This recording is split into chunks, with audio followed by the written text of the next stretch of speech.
సంఘటన ఏంటంటే, దానియేలుని ఎలా ఇరికించాలని మిగతా ప్రెసిడెంట్లు, మిగతా గవర్నర్లు అందరూ ట్రై చేస్తున్నారంట. కొన్నిసార్లు నువ్వు అనుకుంటావు, నేను ఎంత ఉన్నతమైన పొజిషన్ వస్తే అంత ప్రత్యర్థులు ఏమవుతారు? పెరుగుతారా తగ్గుతారా అండి? పెరుగుతారు. ఇలా వాళ్ళందరూ ప్లాన్ చేసి ఎలా ఇరికిద్దాం అని ట్రై చేస్తున్నారండి. లాస్ట్కి అందరూ అన్నట్టు కూర్చొని ఈయన మీద స్పెషల్ రీసెర్చ్ ప్రాజెక్ట్ చేస్తే వాళ్ళందరూ తెలిసింది ఈయన పద్ధతులన్నీ నంబర్ 1 అన్నారంట. ఒక్క పద్ధతి తప్ప. ఏం పద్ధతి? దానియేలు గ్రంథం 6వ అధ్యాయం 5వ వచనం. ఒక్క పద్ధతి బాగాలేదండి ఈయనది. ఇరికిస్తే అక్కడ ఇరికించాలి. ఎక్కడ స్పాట్లెస్, ఎక్కడ దొరకడు. దొరికితే ఒక్క దగ్గర దొరుకుతాడు. ఏంట ప్లేసు? కలిసి చదువుదాం. దానియేలు 6:5. అందుకు ఆ మనుషులు అతని దేవుని పద్ధతి విషయం అందే కానీ మరి ఏ విషయం అందునో అతనిలో లోపము కనుగొనలేమని. దేవుని పద్ధతి. ఏం పద్ధతి? గట్టి చెప్పండి. మన గురించి చెప్తే ఎంత బాగుండు కదండి. I wish somebody tells about us. దేవుని పద్ధతి విషయంలో తప్ప ఎక్కడ ఈమె దొరకదు, ఎక్కడ ఈయన దొరకడు అనే మాట మనందరి పక్షాన వచ్చునుగాక. బ్రదర్స్ అంటే ఎందుకంటే ఆమెను అమ్మో ఇంకా దేవుని పద్ధతి అంటే మామూలు పద్ధతి అని. ఆయన మొండోడంట. దేని విషయంలో అండి? దేవుని పద్ధతి. దేవుని ఆరాధించాలి దినానికి 3 సార్లు అంతే. ఏమన్నా కానీ 3 సార్లు ఏం చేస్తా? ఆరాధిస్తా. ఇది ఆయన మొండితనం. ఏం పద్ధతి? దేవుని పద్ధతి. దానియేలు గ్రంథం 6వ అధ్యాయం 10వ వచనం. ఇప్పుడు వెంటనే రాజు దగ్గరికి వెళ్ళన్నారు, రాజా ఈ ఒక మంచి ఆర్డర్ 30 రోజులు ట్రై చేయ రాజా. లర్న్ హిందీ ఇన్ 30 days లాగా ఒక 30 రోజులు ట్రై చేయమన్నారంట. ఏం ట్రై చేయాలి తెలుసా?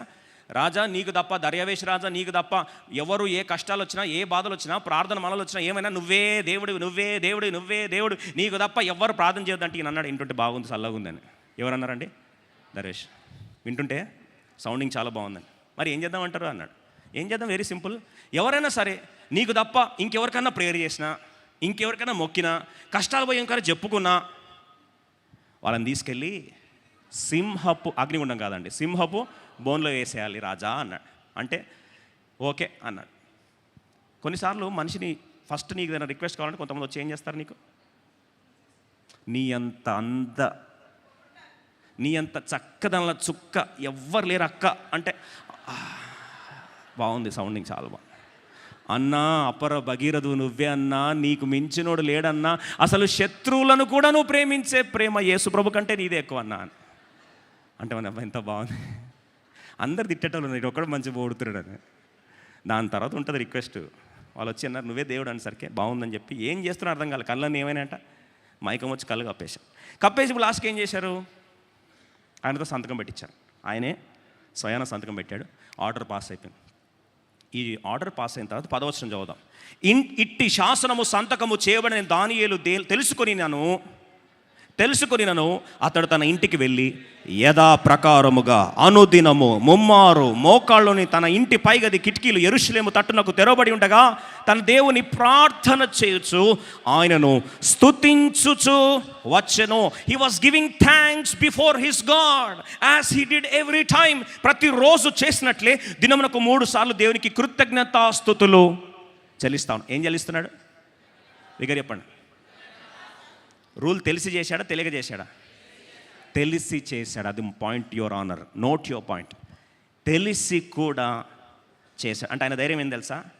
సింహాల కంటే నాకు ఎక్కువ భయం ఏది తెలుసా? దేవుణ్ణి స్తుతించకుండా మానేస్తే సింహాల కంటే నా దేవుడు అంటే నాకు ఎక్కువ భయం, ఎక్కువ గౌరవం. I can take charge of Lions but I cannot spare the lion of JUDA.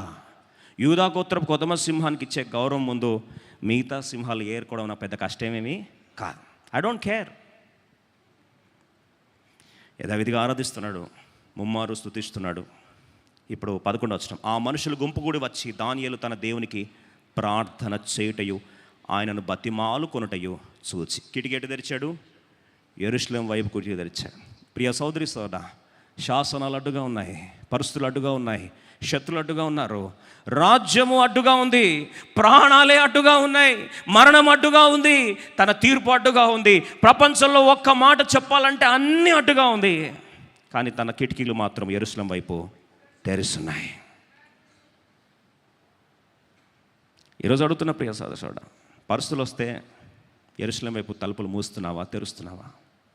యెరూషలేమా నిన్ను ప్రేమించువారు తెరుస్తారు.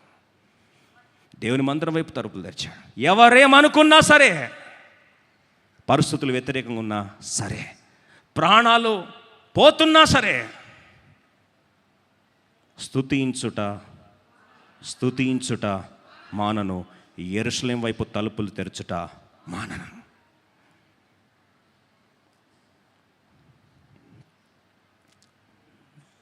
ఈరోజు అడుగుతున్న ప్రియ సోదరుడా, ఆరాధించటం ఏదేమైనా నేను మానననే వాళ్ళు ఉన్నారా?